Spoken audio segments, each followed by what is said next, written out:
បាទសួស្តីបងប្អូនទាំងអស់គ្នាបាទថ្ងៃនេះវីដេអូថ្មីបាទគឺ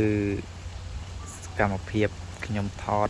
ទាបាទនេះគឺទាពងដែលម្ចាស់ទាគាត់បានយកមកប្រឡែងនៅក្នុងស្រែដែលម៉ាស៊ីនច្រូតហើយថ្មីហ្នឹងដើម្បីឲ្យវាមកស៊ីស្រូវស៊ីសត្វអិតអីហ្នឹងនៅក្រោមហ្នឹងបាទនេះមើលសភាពទាគឺច្រើនដែលស្រែដែលគេកំពុងតែបូមទឹកដាក់ដើម្បីធ្វើការភ្ជួររាស់ម្ដងទៀតដើម្បីព្រោះបាទហើយនោះជាសកម្មភាពម៉ាស៊ីនកំពុងតែច្រូតស្រូវបាទគឺ Kubota DC 70បាទច្រកគឺច្រូតលឿនតែអត់បានទៅចិត្តទេមាននៅស៊ូមពីចម្ងាយទេហើយនេះជាទាមើលបងប្អូនវាមួយនៅក្រោមអូវាឃើញខ្ញុំវាផ្អើល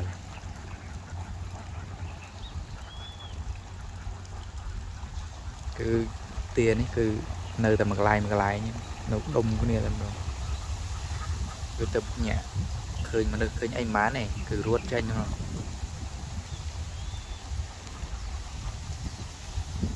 ដល់នោះ